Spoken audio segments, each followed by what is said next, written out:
has been called the sleeping prophet, a man of miracles, a seer, a mystic. His work is known around the globe. Hundreds of books have explored his amazing psychic gift.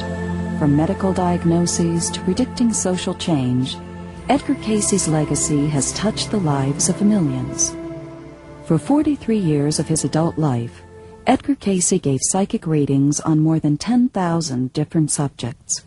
Nearly everything imaginable is explored in his material: healing, business advice, the Bible, education, child-rearing, ancient civilizations, spirituality, prophecy of world events, and much more. He looked like a country doctor, a simple person. You wouldn't turn around the street if you saw him. But once you spoke to him, his voice was soft, it was direct, it was honest, it was embracing.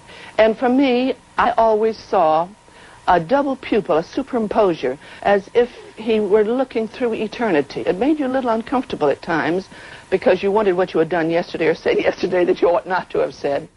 You know, growing up as a teenager with a psychic father is pretty rough. My father was an unusually creative person. He was a fine photographer and was noted for his pictures, especially those of children.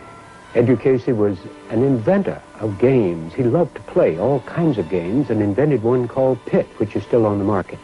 He was a fine bowler. I never won a bowling game from him. He was a lousy golfer, but he loved to play. He was a great fisherman and fished everywhere that he had an opportunity.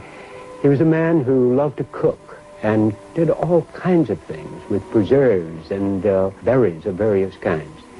He was a great gardener and loved to have exotic trees of all kinds around him.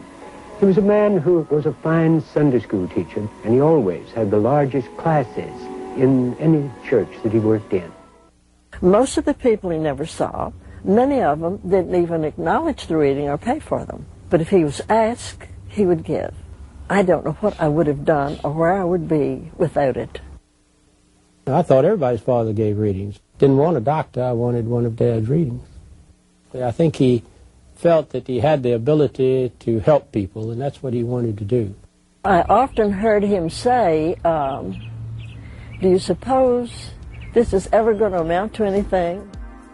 The Cayce legacy presents a body of information so valuable that Edgar Cayce himself might have hesitated to predict their impact on contemporary society.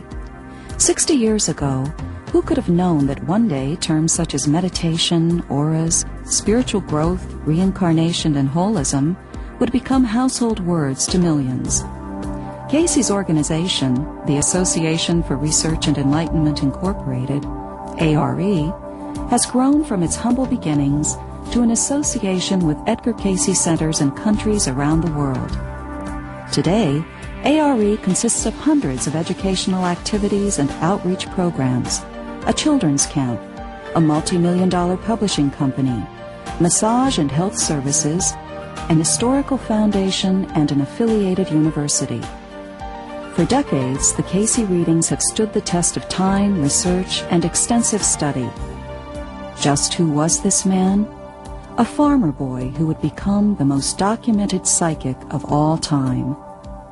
Curious happenings have impelled me to accept psychic phenomena as a natural experience of my everyday life.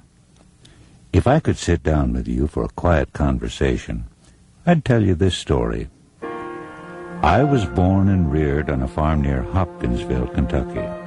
Had a normal childhood in many respects. I saw, and still do, the glowing energy patterns that surround individuals. At a very early age, I remember telling my parents that I could also see and talk with my grandfather, who was deceased. Later, I developed the ability to sleep on my school books and retain a photographic memory of their entire contents. As the years passed, I met and fell in love with Gertrude, who would become my wife. Shortly thereafter, I developed a paralysis of the vocal cords and could scarcely speak above a whisper. Everything was tried, but no physician was able to locate a cause. The laryngitis persisted for months. As a last resort, hypnosis was tried. I put myself to sleep and was asked by a specialist to describe the problem. While asleep, I spoke normally, diagnosing the ailment and prescribing a simple treatment.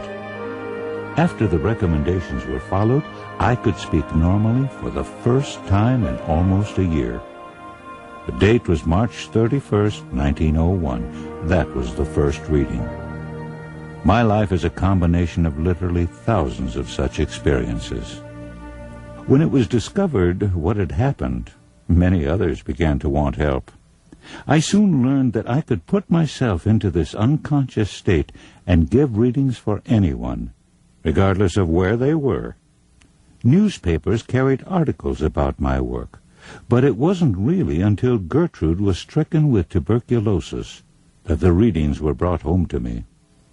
Even with medical treatments, she continued to grow worse and was not expected to live. Finally, the doctor said there was nothing more they could do. A reading was given and recommended osteopathy, inhalants, enemas, dietary changes, and a prescription medication. The advice was followed, and Gertrude returned to perfectly normal health. There hadn't been anything written about her. I guess, of course, she didn't do anything spectacular like Dad did, but she kept the family together and raised Julian and I guess that was a job. So. Another personal confirmation of the readings came when the family was faced with the second crisis, involving their eldest son, Hugh Lynn, who had been playing in Edgar Cayce's photography studio. The flash burns were so severe that the doctors felt that the eyes could not be saved without taking one of them out. Our family physician told me this, and it was then that I asked Edgar Cayce, my father, to give a reading. When the treatments he recommended were applied, in applications on the eyes, internal medicine, and a change of diet, the eyes began to heal. And in a matter of weeks, they removed the bandages, and I could see. From that time on, Edgar Cayce immersed himself in giving readings. Each day, he would lie down on a couch, become comfortable, put his hands up to his forehead, and begin to pray. When he saw a brilliant flash of light, it was the signal that he could continue. He'd lower his hands to his stomach, and when his eyelids began to flutter, his wife would give him the appropriate suggestion. In this state, it seemed that he could answer any question or provide any type of information requested. According to the